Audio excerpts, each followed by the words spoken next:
दोस्तों most welcome मेरे नए वीडियो के अंदर हम बात कर रहे हैं यहाँ पर दिल्ली को लेकर। दोस्तों आप सभी जानते हैं कि दिल्ली के अंदर भाई नया सीएम चेहरा अनाउंसमेंट कर दिया गया। जी हाँ दोस्तों, आतिशी को जिम्मेदारी दे दी गई है। दोस्तों मैंने पहले भी कहा था कि भाई ये जिम्मेदारी आतिशी को दी जाएगी। जी हाँ दोस्तों, आतिशी ने बहुत अच्छा काम किया है एज ए मिनिस्टर रहते हुए।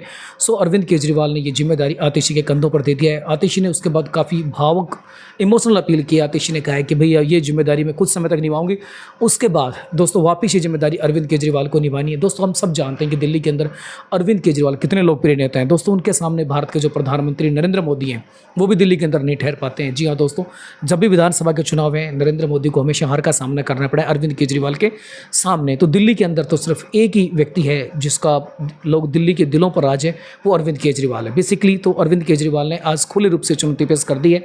और बेसिकली आज आपको पता है कि नरेंद्र मोदी का आज बर्थडे सेलिब्रेशन था, लेकिन कहीं ना कहीं नरेंद्र मोदी का जो बर्थडे सेलिब्रेशन था उसकी हाइप अरविंद केजरीवाल ने छीन ली है। क्योंकि दोस्तों आज प्राइम टाइम में अरविंद केजरीवाल का जो इस्तीफा है उस पर डिबेट डिस्कशन चलती रही। अगर ये नहीं होता तो आप मान सकते हैं कि नरेंद्र मोदी का जो बर्थडे है उस पर ये पूरे दिन लगातार बहुत बड़ी बातें कही जाती, कहीं ना कहीं उनको क्रेडिट दिया जाता, उनको महान बताया जाता, जैसा कि बीजेपी हमेशा बताती है कि नरेंद्र मोदी ने ये कर दिया, नरेंद्र मोदी ने वो कर दिया, विश्व गुरु पता नहीं क्या क्या अब उनको जो कहा जाता।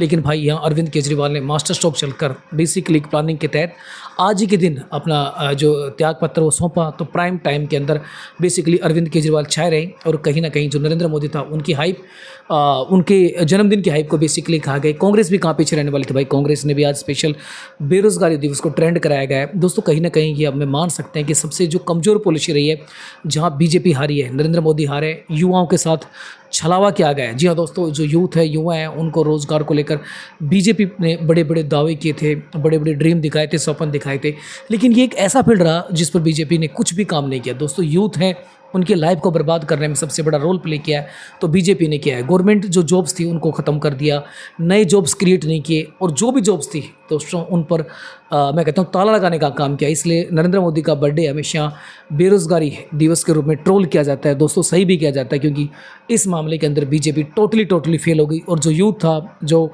नरेंद्र मोदी को वोट देता था, कहीं ना कहीं उसकी वोट परसेंटेज घट गई, ये भी आप मान सकते हैं। राहुल गांधी भी आजकल देखते हैं आप एक नई प्रकार की पॉलिटिक्स कर रहे हैं, और लगातार इस लोकसभा चुनाव के बाद उनका जो कद है, उनकी जो राजनीतिक बातें हैं, वो उसका वजन भी काफ़ी बढ़ा है। ये आप मान सकते हैं। उनकी बातों पर अब मीडिया के अंदर डिबेट की जाती है, उनकी बातों को प्रमुखता से दिखाया जाता है। यानी वरना पहले तो भाई राहुल गांधी का मजाक बनाया जाता था, लेकिन अब राहुल गांधी ने अपने आप को एक सीरियस पॉलिटिशियन के रूप में अपनी जगह बेसिकली स्टैब्लिश करवा ली है। और जिस प्रकार अपोजिशन स्ट्रॉन्ग रूप से लड़ रहा है, खड़ा हुआ है, दोस्तों मुझे लगता है कि नरेंद्र मोदी के लिए आने वाला समय बहुत चैलेंजिंग होगा। अगली बात होता है कि नरेंद्र मोदी ने बेसिकली इस अगले साल 75 पार हो जाएंगे, तो बेसिकली क्या वो अपने पद को छोड़ेंगे नहीं छोड़ेंगे, क्योंकि नरेंद्र मोदी हमेशा कहते हैं कि 75 साल के बाद कम से कम उन्हें राजनीति से संन्यास ले लेना चाहिए, एक मैं कहता हूँ गाइडलाइंस टीम में हो जाना चाहिए। तो अब ये दबाव नरेंद्र मोदी के ऊपर भी रहेगा कि नरेंद्र मोदी अगले साल 75 पार हो जाएंगे, तो भाई उन मार्गदर्शन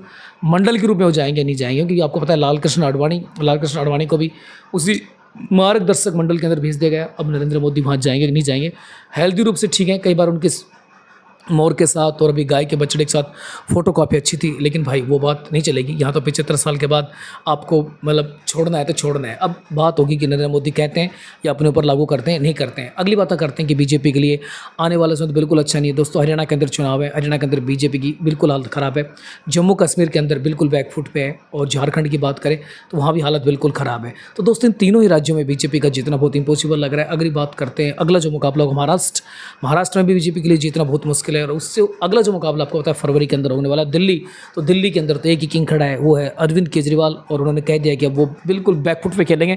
जी हाँ दोस्तों, और ये अब हम सब जानते हैं कि बीजेपी को उसी की लैंग्वेज में जवाब देने के अंदर अरविंद केजरीवाल माहिर हैं। यानी कि मुझे लगता है कि आने वाले समय बीजेपी के लिए, नरेंद्र मोदी के लिए बहुत टफ होने वाला है। तो दोस्तों फिर मिलते हैं इसी प्रकार का वीडियो लेकर।